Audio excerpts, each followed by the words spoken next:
NDA की बैठक से पहले जेडीयू नेता आनंद मोहन का देखिए बड़ा बयान आ गया है। क्या कहा गया उनकी तरफ से? रेल मंत्रालय जेडीयू को मिलना चाहिए, ये सीधे सीधे कहा गया।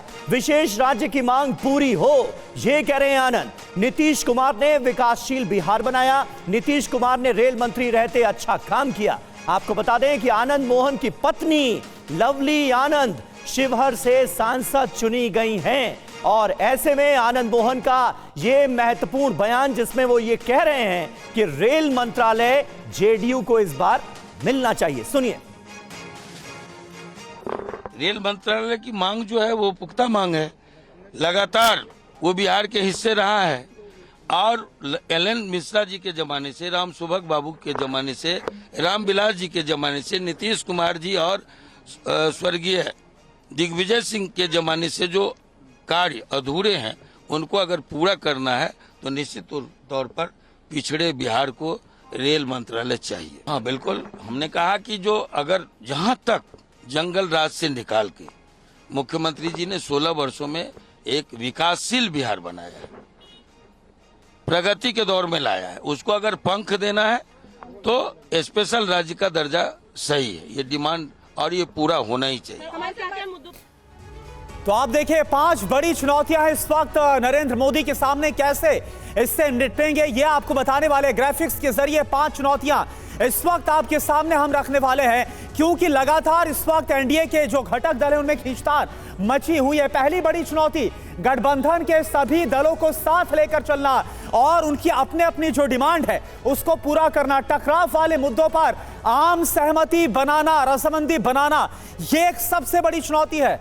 जी हां, नीतीश और नायडू के साथ सामंजस्य बनाना, ये 2 प्लेयर्स बहुत इंपॉर्टेंट हो गए हैं। मंत्रालयों पर साथी दलों को संतुष्ट करना, क्योंकि डिमांड भी बढ़ती नजर आ रही है इस बार, क्योंकि बीजेपी के बहुमत से कम नंबर आए हैं। बड़े फैसलों से पहले सहमति बनाना जरूरी है, यानी स्ट्रैटेजी जो है वो इस बार बदलनी पड़ेगी। जो गठबंधन के सहयोगी हैं उन पर ज्यादा तवज्जो देनी पड़ेगी। और देखिए आपको बताते हैं कि एनडीए में किन मुद्दों पर टकराव है और किन मुद्दों पर सहमति है। मुद्दा एक देश एक चुनाव, one nation one election. BJP जाहिर सी बात है चाहती है लागू हो, जेडीयू सहमत है, टीडीपी का इस पर विरोध है। यानी कई मुद्दे ऐसे हैं जिनमें असहयोग सामने आ सकता है। करुणा, इसके अलावा बात की जाए यूसीसी यानी यूनिफॉर्म सिविल कोड की अगर बात करें तो बीजेपी चाहती है कि इसको देश भर में लागू किया जाए, लेकिन जेडीयू इस पर सहमत होने पर यह बात सामने आ रही कि इस पर एक बार विचार करना चाहिए, आम सहमति बनानी चाहिए, डिस्कशन होनी चाहिए, इसके बाद ही इसको लागू किया जाना चाहिए। टीडीपी हालांकि खुले तौर पर विरोध में, तो यह बहुत बड़ी बात है। लगातार जिक्र हो रहा है जेडीयू का और टीडीपी का। और अगला बड़ा मुद्दा देखिए अग्निवीर योजना, जो लगातार चुनाव के दौरान भी काफी गर्म रहा। राहुल गांधी ने बोला था अगर हम सत्ता में आते तुरंत इसको हटा देंगे। इस पर बीजेपी चाहती है कोई बदलाव नहीं किया जाए, लेकिन जेडीयू चाहती है कि कुछ वो चीजें जहां पर कमियां हो उस पर विचार किया जाना चाहिए, पुनर्विचार की बात की जा रही है। टीडीपी का रुख अभी तक साफ अग्निवीर योजना को लेकर नहीं है।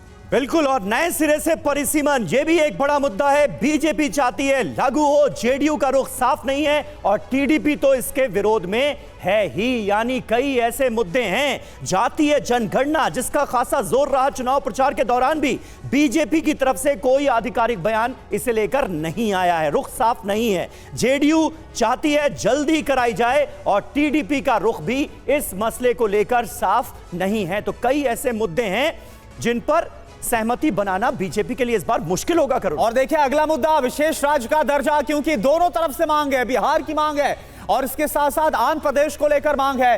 अब आप देखिए बीजेपी की तरफ से आर्थिक मदद पर विचार की बात कही जा रही है।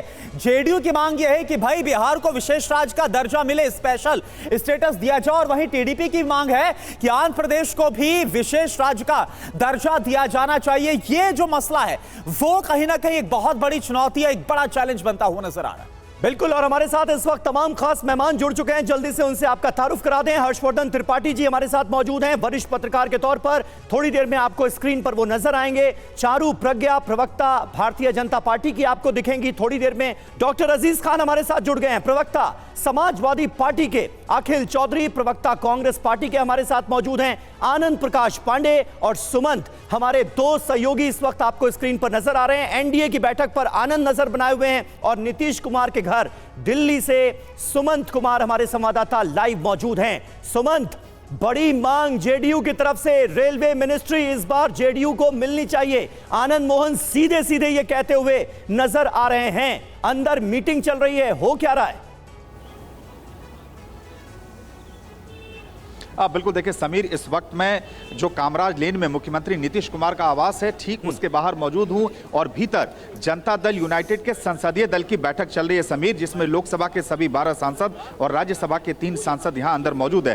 तकरीबन आधे घंटे पहले ये बैठक शुरू हो रही है माना जा रहा है और आधे घंटे चल सकती है, उसके बाद सांसद बाहर आएंगे। हालांकि अभी किसी ने खुल के कुछ नहीं कहा है, लेकिन अब से थोड़ी देर पहले शिवहर से जो सांसद चुनी गई हैं लवली आनंद, उनके पति आनंद मोहन बाहर आए थे और उन्होंने जो बातचीत की उसमें उन्होंने साफ तौर से कहा कि रेल मंत्रालय जो है वो जदयू को मिलना चाहिए और इसके अलावा विशेष राज्य का दर्जा मिलना चाहिए। लेकिन 2-3 बातें हैं जब से, अगर आप देखें कि ये नतीजे आए हैं, इसके बाद चाहे वो 4 सांसदों पे 1 मंत्री का फॉर्मूला हो, तो या चाहे जिस तरीके से केसी त्यागी का बयान आया कि जो अग्निवीर योजना है उसकी समीक्षा होनी चाहिए, तो ये तमाम ऐसे मसले हैं जो लगातार खबरों में बने हुए हैं। लेकिन समीर, जानकारी ये मिल रही है कि ये जो बैठक है ये काफी अहम बैठक मानी जा रही है, क्योंकि यहां से इस बैठक के बाद सभी लोग सीधे संसद भवन जाएंगे जहां एनडीए सांसदों की बैठक में शामिल होंगे। अंदर से जो जानकारी निकल के आ रही है कि ऐसा हो सकता है कि संसदीय दल की बैठक में जो सांसद हैं वो नीतीश कुमार को अधिकृत कर दें सभी फैसले लेने के लिए, यानी नई सरकार के गठन में जदयू की क्या भूमिका होगी, जदयू के अंदर से जो कौन मंत्री बनेंगे, कितने बनेंगे, ये तमाम फैसले लेने के लिए नीतीश कुमार को अधिकृत किया जा सकता है। ये इशारों में कुछ सांसदों जो अभी बैठक में गए हैं उनके तरफ से बात कही गई है। अब से थोड़ी देर बाद इससे भी पर्दा उठ जाएगा, लेकिन ये बैठक काफी अहम मानी जा रही है अगर आप देखें तो, क्योंकि जिस तरीके से जदयू लगातार खबरों में बना हुआ है और अब देखना है कि बैठक के बाद जब निकलते हैं तो और किस तरह की प्रतिक्रिया सामने आती है। लेकिन ये एक खबर बहुत अहम है समीर, ये हो सकता है कि नीतीश कुमार को सभी फैसले लेने के लिए संसदीय दल की बैठक में अधिकृत किया जाए।